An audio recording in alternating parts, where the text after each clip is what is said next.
우리 당이 힘들고 어려울 때마다 서문시장 찾을 수밖에 없는 소입니다. 한국 보수 우파의 성지가 내부 서문시장을 보고 있습니다. 그래서 저희들이 신한국당 시절, 한나라당 시절, 그리고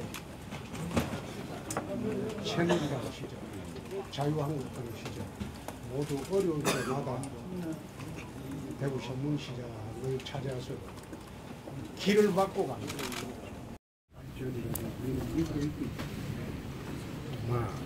우리 당으로서는 서문시장에 대한 애착이 어디보다 강하다. 그런 말씀을 드리고 오늘 여기 찾아와서 고향분들한테 홍준표가 돌아왔다 그 신고를 처음 대구에서 합니다. 제가 지방선거에 치고 당대표를 내려놓을 때 이런 이야기를 했습니다. 지금은 국민들이 내가 한 말들에 대해서 실감을 못할 것이다. 그러나 연말이 되면 뼛속 깊이 새기게 될 것이다. 그때 경제가 연말되면 거들날 것이다. 경제가 폭망할 것이다. 그리고 북한 핵위기가 가시화될 것이다. 그 이야기를 내 지방선거 내내 했습니다. 하니까 당내 일부 인사들까지 그걸 막말이라고 했어요. 위장평화다. 이대로 가면 먹힌다. 그 이야기를 내 했을 때 당내 인사들까지 막말이라고 하고 전 국민의 80%가 그걸 막말이라고 매도를 했어요. 경제가 폭망할 것이다. 그 이야기 했을 때도 막말이라고 했어요. 광역단체 후보자들이 나라를 통째로 넘기시겠습니까? 경제를 통째로 망치시겠습니까? 그 구호를 내걸었을 때 그 구호를 채택한 광역단체장이 단 한 명도 없습니다. 그 막말이다. 그런데 지금 그게 내가 지방선거 치고 내가 그 이야기하고 미국을 잠시 갔다 왔습니다. 연말이 돼봐라. 내 말이 거짓말인가? 현실화될 것이다. 지금 경제가 똑같은 코스로 가고 있습니다. 점점 어려워질 겁니다. 그리고 안보위기도 최근에 여러분들이 보셨듯이 1년 4개월 전에 내가 미국 가서 항의하고 예측했던 게 그대로 지금 진행이 되고 있습니다. 1년 4개월 전에 워싱턴 가서 상하 양위원 그리고 미국의 CFR이라고 있습니다. 미국 외교정책을 총괄하는 외교협회가 있어요. 그 협회 가서 내가 특강을 하고 질의응답할 때도 너희들이 미국이 대륙간 탄도탄 ICBM만 제거하고 북핵을 인정하는 사태가 오면 우리는 핵 개발할 수밖에 없다. 만약 그런 사태가 오면 미국이 어떻게 한국을 제재할 명분이 있겠느냐. 전술핵 배치해 주든지 그렇지 않으면 우리가 자체 핵 개발할 수밖에 없다. 그래 이야기하고 상하 양윤을 내가 압박을 했어요. 그 당시 1년 4개월 전에. 이런 식으로 협상해서는 안 된다. CVID, 북한 핵을 전면 제거해라. 그렇게 안 하는 협상을 하게 되면 한국을 버리는 것이다. 너희들이. 지금 미국이 지금 마지막 협상을 하고 있는 게 그런 협상이라고 이제 최근에 현실화됐어요. 나는 경제위기보다도 더 어려운 게 안보위기입니다. 경제야 망치면 정권이 바뀌면 살릴 수 있어요. 이 정권은 좌파 경제 이념으로 이건 살릴 수가 없어요. 그런데 안보를 망치면 이건 살릴 수가 없습니다. 나는 여러분들이 지금 생각하는 경제위기, 이거는 얼마든지 살릴 수가 있어요. 조금 더 참으면. 이 정권 물러나면 살릴 수 있습니다. 힘들지만. 그러나 안보위기는 이게 위협이 현실화되고 위기가 현실화되면 살릴 수 없습니다. 이 정권은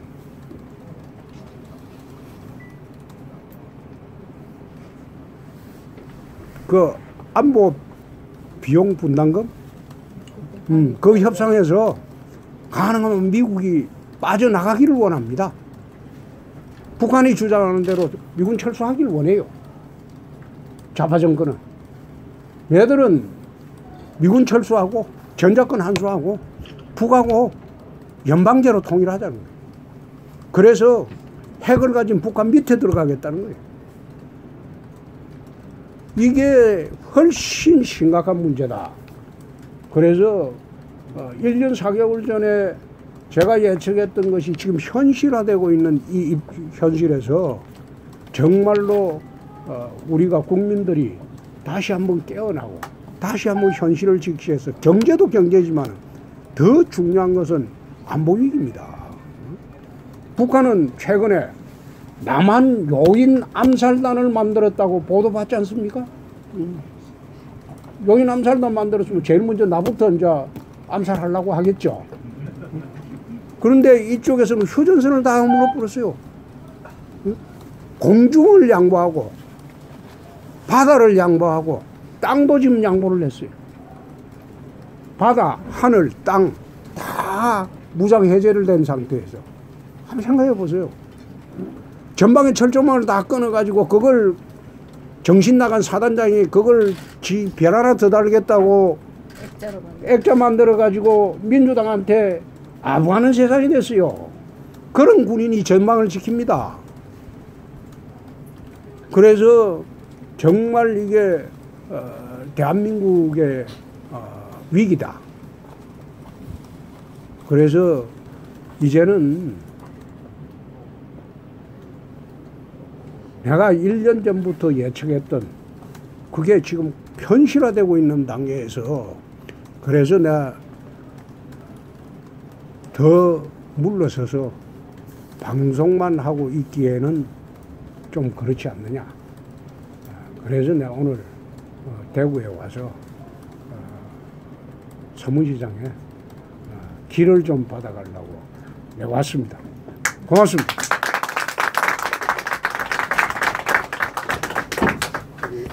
기자 여러분들 뭐 질문 있으면 하십시오.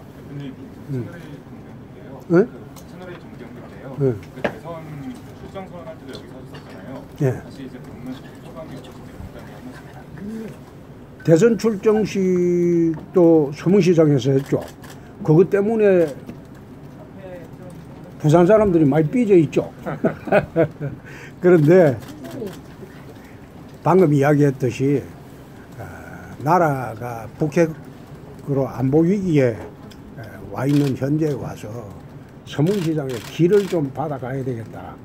그런 취지에서 오늘 서문시장을 찾아왔습니다. 네.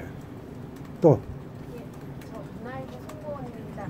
다음 주 출마 선언 하실 예정인가요? 내가 작년 9월 중순에 미국에 잠시 갔다가 돌아올 때 공항에서 이런 이야기를 했습니다.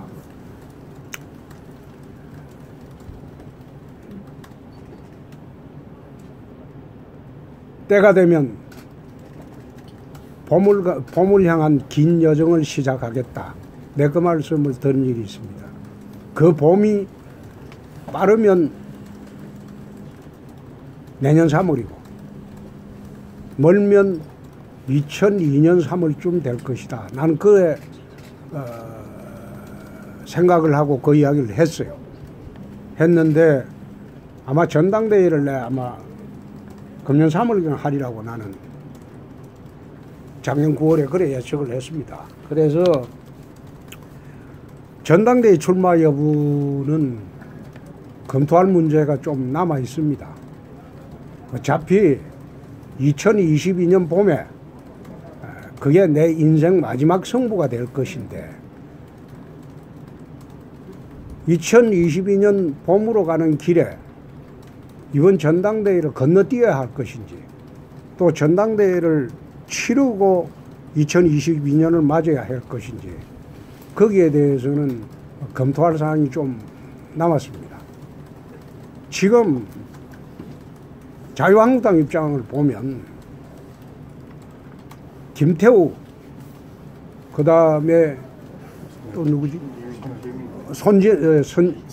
신재민이 그리고 서영교 송갑수이가 손혜원이가 그 사건만 하더라도 이거는요 판을 뒤엎을 수 있는 사건입니다. 그런데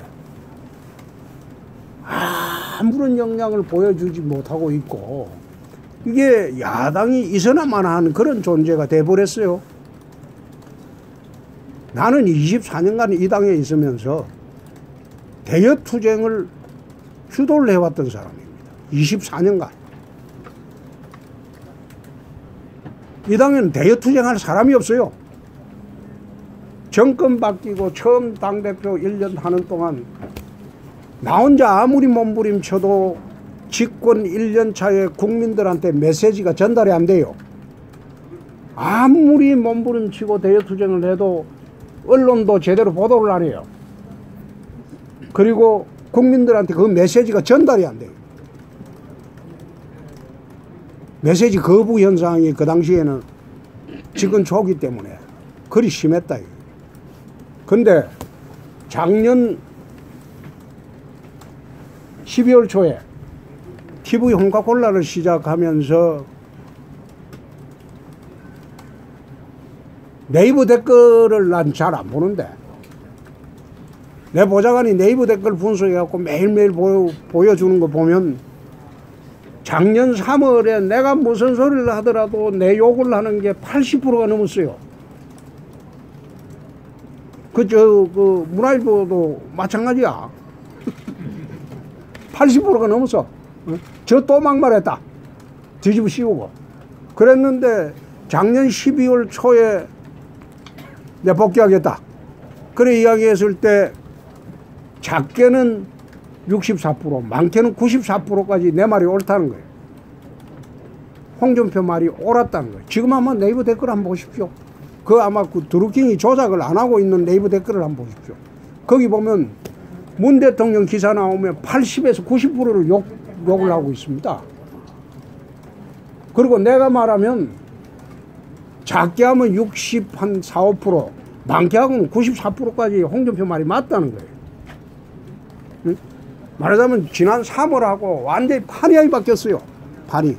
그때는 아무리 내가 몸부림치고 대여투쟁을 해도 언론에서 안 받아주고 국민들이 안 받아줬어. 근데 지금 와서는 정반대 현상이에요. 근데 이렇게 좋은 환경이 형성됐는데도 자유한국당에서는 대여투쟁력을 가진 사람도 없고 대여투쟁 할 줄도 모르고 이렇게 어려운 환경에 들었으면 어떻게 해야 될지 모른다. 그런 형편이기 때문에 내가 나서면 또 내가 지난 24년 동안 했던 대여투쟁의 선봉장에 설 수밖에 없습니다. 우리 당에 싸울 줄 아는 사람이 하나도 없어요. 어떻게 싸우는지도 모르고 또 대국민 메시지를 어떻게 해야지 설득력이 있는지도 모르고 우리 당에는 없어요. 싸울 줄 아는 사람이. 옛날에 김문수, 홍준표, 이재호가 마지막 대여전사였어요. 그 이후로는 대여투쟁하는 사람이 없어요. 그래서 내가 여의도로 다시 돌아가게 되면 또 싸움꾼 이미지를 가지지 않을 수가 없다. 그렇게 되면 전투에 이기고 전쟁에 지는 그런 상황이 또 올 수가 있다. 응? 2022년도 그게 전쟁인데 그 앞까지는 전부 전투에 불과하고 그런 상황이 또 올 수 있기 때문에 차라리 당이 어떻게 하든 말건 발 빼고 뒤에 앉아 있다가 2022년도 본격 등장하는 게 옳지 않느냐. 우리 같이 있는 사람 중에 그 주장을 하는 사람도 있고, 당이 절해되면 국민으로부터 외면당한다. 또다시 싸움꾼이 되더라도 들어가라는 사람이 있고, 그래서 그걸 지금 내부 조율을 지금 하고 있는 중입니다. 대답됐죠?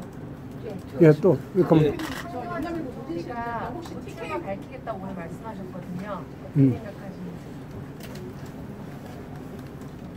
당원은 그 누구라도 출마할 수 있습니다. 그건 출마의 자유가 있죠. 예, 뉴시스 정창욱 기자입니다. 두 가지 여쭤보겠습니다. 좀 중복되는 면도 없지 않아 있습니다만은 왜 지금 꼭 자유한국당에 홍준표 당대표여야 하는가에 대한 명분과 절박함이 있다고 말씀 좀 해주시죠. 그거는 내가 출마하게 되면 내가 밝힐 겁니다.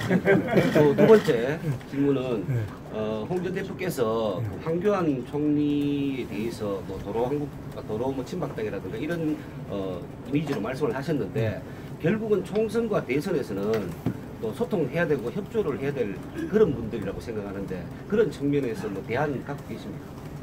그것도 출마하게 되면 내 답변 드릴게요.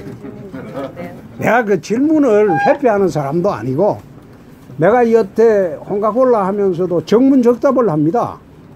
어떤 질문을 하더라도 난 질문 자체를 회피해 본 일이 없는 사람이에요. 그리고 원고 안 갖고 다 답하는 사람이에요. 응? 방금 두 가지는 내가 출마한다는 거 전제로 답해야 될 사항이에요. 그래서 아직 아까 우리 문화일보 조 기자님, 네? 예, 기자님 말씀하신 대로 양론이 있습니다. 내부에서. 저만 하더라도 당대표를 두 번 했습니다. 여당 때 대표하고 야당 때 대표하고, 한국 정치 사상 여당 야당을 동시에 대표해 본 사람이 내가 유일할 겁니다. 그런데 무슨 당대표 한 번 더 하려고 그 목을 매는 거는 그건 절대 아니죠. 그리고 내가 국회의원 한 번 더 하려고 정치하는 것도 절대 아니죠. 그래서 그런 측면은 기자 여러분들이 30일 날 내 출판 기념회까지는 양론을 한번 다 들어보고, 지금 나가서 안 된다. 또 대여 투쟁하면서 온갖 싸움거리 이미지로 해가지고 대선에 나갈 수 있겠느냐. 또 당을 위한 소모품밖에 안 되는 거 아니냐. 그런 주장이 있고, 또 한쪽 주장은 이렇게 놔두면 당이 정말로 소멸할 수가 있다. 국민들로부터 역할 못하는 야당이 무슨 의미 있느냐. 그래서 지금이라도 또 뒤집어 쓰더라도 들어가야 된다. 그 양론이 있습니다. 예. 또 TK 후보 단일화는 어떻게 결론이 났습니까? 그거는 단일화라고 이야기하기보다도 소위 TK의 그 뿌리를 두고 있는 새 사람이 나오면 되겠느냐. 그래서 만약 내가 출마를 하게 되면 누가 나갈지 힘을 합쳐야 되지 않느냐. 그런 데 대해서 의원 합치를 봤다는 거지, 거기서 단일화는 말은 조금 그렇네요. 그러면 단일화 실패하셨다고 해석해주실까요? 시도를 하셨지만 실패했다고. 단 질문 받겠습니다. 다른 분 더 질문, 기자님들. 문화일보에서 많이 야, 그만 좀 와요. 김영준 부대위원장님 지적에 대해서 어떻게 생각하세요? 무슨 지적이었어요? 아니, 내가 가만히 됐어. 무슨 말인지 모르겠는데. 아까 그 답이 됐을 건데요. 당원은 그 누구라도 당대표에 출마할 수 있다. 그게 마냥 출마 제한을 한다면 헌법 위반이겠죠. 내가 무슨 당원 결격 사유도 아니고, 또 오세훈이고 당원 결격 사유도 아니고, 황교안 전 총리도 당원 결격 사유가 아니고, 하신 거죠? 아까 말했어요. 그 네. 이야기에는 아, 어디? 네. 경북면에 네. 그 이야기 내에는 그동안에 당내 개파 문제가 포함되어 있는 걸로 이야기했습니다. 당내 개파는요, 쉽게 말하면 친박밖에 없습니다. 친박밖에 없고 비박은 개파가 아닙니다. 친박 아닌 사람이죠. 언론에서 친박 비박을 개파로 보는데 비박은 개파가 없습니다. 개파가 없고 친박 아닌 사람들이죠. 친박 개파도 나는 거의 없어진 거로 알고 있습니다. 지금 아마 내가 보기에는 한 4, 5명? 4, 5명밖에 없을 겁니다. 개파가 없죠. 개파 소장이 감옥 가버렸는데. 또 대통령은 지금 감옥 가셨고 최경환 의원도 감옥 갔고 서청은 의원은 탈당했고 친박이 무슨 개파가 있습니까? 나는 그걸 개파로 보지 않습니다. 당에서 필요로 했던 사람들이 황교안 총리와 오세훈 전 시장이에요. 어제 박정희 대통령 생가도 가고 일단 박근혜 전 대통령을 주도하는 발언도 많이 있었잖아요. 갑자기 급격히 늘어나는 그런 행동에 대해서 나는 그 간지 몇 번 갔다 왔습니다. 그분들은 처음 가지만은 나는 박 대통령 생가나 그 몇 번이나 갔다 왔습니다. 또 갑자기 급격하게 이렇게 증가하고 당권 주자로서 나서는데 갑자기 태도가 좀 변하는 것 같아요. 네? 갑자기 그분들이 이렇게 급격하게 방문 숫자를 늘리려고 하는 그분들이 그런 갑자기 행동에 최근에 대해서 박근혜 대통령, 박정희 대통령 찾는 것에 대해서 태도 변화에 대해서 어떻게 생각하시냐고요? 그분들한테 물어보세요. 그분 자유시겠죠. 대표님, 또 질문 예. 있으시죠? 네, 데일리한 정동원 기자입니다. 예. 대표님 말 그대로 여당 당대표도 한 번 하시고 야당 당대표도 한 번 하시고 당대표가 어떤 덕목 필요한지 잘 알고 계실 텐데 지금 이렇게 고민하고 계신 건 지금 출마 의사를 밝히신 분들 중에서는 안심하고 당을 맡길 만한 분이 없다 그렇게 판단하고 있다는 뜻인가요? 지금 나와 있는 분들 중에서 지금 이 당에 제일 필요한 거는 대여 투쟁력입니다. 과연 이 정부가 몰락하고 있는데 경제 정책을 어떤 식으로 바꿀 것이냐. 서민들이 지금 거의 파탄 지경에 이르는데 그런데도 좌파 경제 이념을 그대로 가져가겠다는 거 아닙니까? 그럼 이걸 어떻게 바꿀 것이냐. 그러면 그냥 가만히 앉아서 말을 내서 바꿔지냐. 그건 절대 아니거든요. 그럼 어떻게 이 판을 엎을 것이냐. 그걸 지금 야당의 역할인데 그 대여 투쟁력을 가지신 분이 과연 누군가 그걸 지금 유심히 보고 있습니다. KBS의 최윤아 PD인데요. 예, 예. 아까 물러서서 방송만 하고 있을 수 없을 것 같다 이런 말씀을 하셨는데 코카콜라를 하시면서 그래도 이제 사람들과 소통하다 보니까 아 내가 좀 나서야겠다 이런 신경의 변화 같은 게 좀 생기셨는지 그 코카콜라를 하기 전과 아니, 후에 뭐 어떤 게 아니 사실은 아까도 이야기했는데 2022년까지 내 인생의 마지막 목표는 나라를 한번 운영해 보는 겁니다. 내 나라를 제대로 한번 만들어 보는 겁니다. 근데 그 길로 가는 길에 올 봄이 좋은지 2022년 봄이 좋은지 그 판단을 하면서 처음에는 2022년 봄으로 나가는 게 옳겠다 이런 생각을 쭉 하고 있었어요. 하고 있었는데 갑자기 돌발 변수들이 생겨버렸어요. 그래 생기니까 자칫하다가 이 당이 수렁에 빠질 수도 있고 무기력에 빠질 수도 있겠다. 이 당에 내가 24년간 근무를 했는데 이 당이 수렁에 빠지고 무기력에 빠질 수도 있겠다. 그래서 지금 출마 여부가 고민이 생기고요. 그 정도 답합시다.